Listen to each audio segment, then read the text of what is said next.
So UFC interim heavyweight champion Tom Aspinall has come to social media and released who he think will be UFC champion of each weight division by the end of next year, 2025. So I'm gonna go through them and see if I agree or not. Let's get right into it. Starting off with flyweight, Tom Aspinall believes that Alexandre Pantoja will still be flyweight champion by the end of 2025, and I agree. I think there are some people that could potentially give him some issues in 2025, but I think the only way Pantoja was definitely going to be dethroned was if Demetrius Johnson was able to come back, and I highly doubt that he's going to do that. But he even came to I think his YouTube channel and said that he's not unretiring. So I think Pantoja, there's no definite like contender for Pantoja. Like I said, there's some people that could give him problems, and those two people are Kai Kara France and Manel Kape. But besides that, I don't think anybody's really going to give Pantoja issues. Yeah, I agree. I think Pantoja stays there. Next up, Merab Dvalishvili. Tom Aspinall believes Merab Dvalishvili will remain bantamweight champion by the end of 2025, and I have to agree. I agree. I have Merab beating Umar in this upcoming fight, and then I'll talk about it in another video. But Merab has recently laid out his plan for 2025 in terms of who he wants to fight. But looking at the Umar fight and what Merab said about who he wants to fight after Umar, I do believe that Merab has a really good chance at beating all of them and staying champion by the end of next year. So I agree. I think Merab's, and I've gotten some flack for it. And look, I respect everybody's opinion. I really do. I mean, if you have Merab, if you don't, I still consider you a strong UFC fan, and I will hear your opinions and talk about them and everything. I respect everybody's opinion, respect and love. That's what's gonna build. That's what's gonna build the UFC, and that's what the UFC fan base should be based off of. Yeah, I think Merab, his skill set and overall his superhuman cardio and superhuman energy. That's what I feel. That's what I feel like gives him such an advantage over everybody he's fought, and what gives him the ability to just outclass all of them and come out with the dub every single time. So the Umar fight will be tough, but I just believe it's that superhuman Merab Dvalishvili cardio that's going to get him the win. I could go further into detail with it, and I will before the actual fight between Umar and Merab happens. But as of now, I do agree with Tom Aspinall with the fact, I will say fact, that Merab will remain bantamweight champion by the end of 2025. Next up, Tom Aspinall believes Ilia Topuria will remain featherweight champion by the end of 2025. And I agree. Or maybe not, I'm gonna say, I don't agree. I'll say I don't agree, not because I feel like Ilya is going to lose the belt, but because I feel like Ilya will make the move to lightweight within 2025. So I think Ilya fights Volk at the beginning of 2025, and then after beating Volk, I think he will make the move to lightweight to challenge Islam or Arman Sakarian, whoever wins that fight between them. But Ilya will move up to fight the then current lightweight champ after beating Volk twice, and that is very disheartening to say as a hardcore Volk fan, which I am. So, like I said, I'm not an Ilya fan. I hate him, but you gotta damn well respect him. The guy is basically the Spanish Conor McGregor, and he's going places. And I think he definitely should move to lightweight after beating Volk within 2025. So I will disagree on that one. I think there will be a new featherweight champ by the end of 2025, or at least a title fight will be assured to figure out who will be the next featherweight champ as soon as Ilya makes his move to lightweight, which will happen by the end of 2025. Next up, Tom Aspinall believes Belal Muhammad will remain bantamweight champ by the end of 2025. Obviously, we all know Belal Muhammad will be fighting Shavkat Rakhmonov within 2025 to decide who gets the welterweight title. Bilal was supposed to fight Shavkat this year, but that fight didn't happen because Bilal had a bone infection.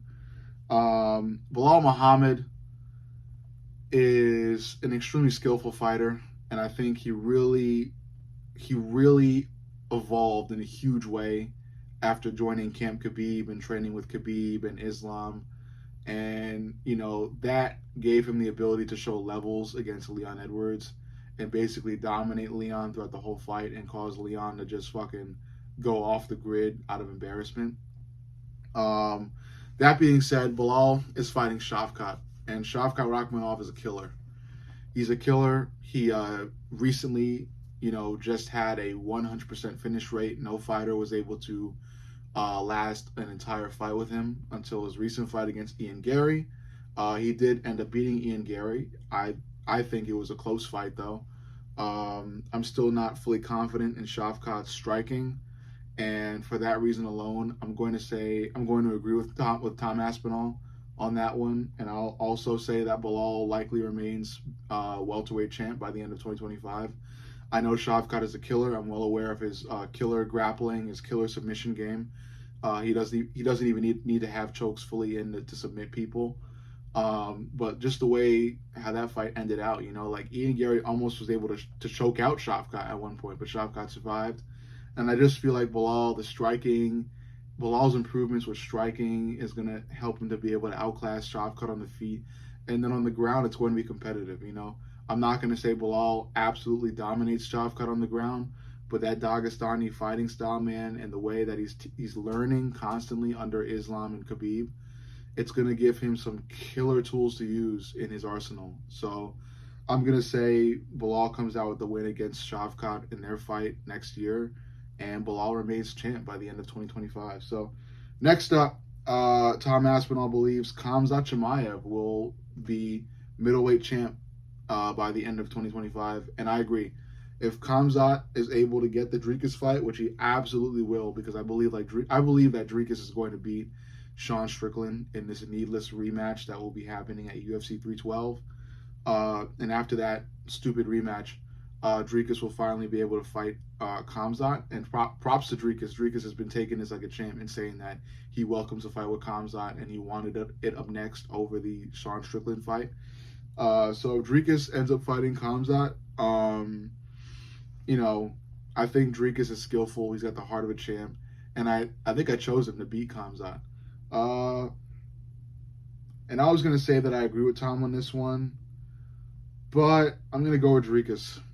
I'm going to disagree. I think Dricus will remain middleweight champ by the end of 2025. And it's just purely based off of Dricus's fighting style. Not really his technique, but his heart, his spirit. He's the motherfucker really has the heart of a champion. He knows how to just hold on, man. Like he'll go, like in last minute situations, he'll go for takedowns. He'll drag you down. The Dricus blitz is insane. His fucking chin is just pressed into his chest, and he's running at you, spamming overhands. It's insane, man. It really is. He's fast. He's got pretty good cardio too. It's not excellent. He does get tired and waned. He does wane a bit near like the very end of fights. But like I said, it's just the heart of a champion, man. The guy is a champion. And, in that Khamzat fight, it's going to be dangerous. Khamzat's going to be gunning for him. Khamzat will likely drag him down too. But I think Dricus will be strong enough to survive the Khamzat storm. And if this fight goes into the later rounds, that's where Dricus is going to shine and likely just beat Khamzat by decision. I don't know. I don't think Dricus will knock Khamzat out, but he is going to get Khamzat in some dangerous situations where he like clips Khamzat with the last two punches of his famous Dricus blitz, like he does everybody. And I think Khamzat won't be able to deal with it much, and he'll likely drop Khamzat a couple times and win via decision. So I disagree with this one. I think Dricus will remain middleweight champ by the end of 2025. Next up, light heavyweight. Tom Aspinall believes that Alex Pereira or Magomed Ankalaev will be light heavyweight champ by the end of 2025. I guess he couldn't really make a decision on which one. I will. If Pereira is forced to fight Magomed Ankalaev, I think Pereira will knock out Magomed. Magomed Ankalaev is a great fighter. He's also kind of decently well-rounded. He's got great grappling. I don't think he'll bring this fight to the ground. I think he will want to duke it out with Alex on the feet. And I think that's the worst decision for him because Alex is a monster on the feet. He's got devastating power. He's always had that crazy left hook. And now he's added a really strong, crazy, monstrous jab to it. And that is just, it's lights out for Magomed. If Magomed is able to secure this fight with Pereira, this fight will probably go into the second round, and it won't go a minute further after the second round, because in that second round, Ankalaev is going to do what he usually does. He's going to try to go for the long punches. He's going to try to clip Alex, and Alex is going to respond in kind with a really fast, strong, heavy jab, and he'll kind of just rock Ankalaev with the jab until Ankalaev's pretty much wobbled, and Alex will step in with a really monstrous highlight reel hook that clips Magomed Ankalaev right on the chin and puts Ankalaev out. So that's why I know I can't stress this enough. This is what's going to happen because Pereira is adding these crazy ass tools every single fight, and this one is a killer, man. Look what it did to Khalil Roundtree. That's all you have to fucking know. That's all you have to fucking see, man. Look what it did to Khalil Roundtree. Same shit will happen to Ankalaev, except it'll be worse because Alex will sleep Ankalaev cold. So yeah, Alex Pereira will be light heavyweight champ by the end of 2025 if he does not decide to move to heavyweight by the end of 2025. And last but not least, Tom Aspinall believes that he will be heavyweight champion by the end of 2025, and I agree. John Jones will retire at some point in 2025. He's only got a low number of fights in him left. I think it's one. John Jones is gunning for a fight with Pereira. I doubt he gets it.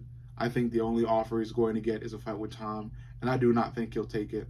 I think John Jones will relinquish the belt and retire, and maybe down the line fight Francis in some type of other MMA organization or even box Francis. I don't know. He'll do some shit with Francis later on, but I doubt he'll fight Tom. I think he feels like he's been far too disrespected. And I think, he views that accepting a fight with Tom is accepting defeat in the eyes of the media and a lot of people who have, really gone after him. I won't say for better or for worse. I really want to stay out of all this shit. I still am a John Jones fan solely based off of the way he fights, not based off of the way he carries himself outside of the octagon. But I do like what he does inside the cage. And some of it, okay, steroids and shit like that. I get it. His fights are artwork, man. His fights are artwork. However the fuck you look at it, drug use and cocaine and all this shit, who gives a fuck? His fights are complete artwork, and his last fight against Stipe sums it all up. He is an artist when it comes to fighting, and he is the best of the best to ever fight in the MMA GOAT. I'll leave it at that. But however, John Jones will, somehow, he will be relinquishing the heavyweight title sometime within 2025, and by the end of it, Tom Aspinall will be the undisputed heavyweight champ at the end of 2025. Overall, you let me know what you think. Make sure you like, comment, and subscribe. But most importantly, subscribe. I love you guys, and I'll see you all in the next.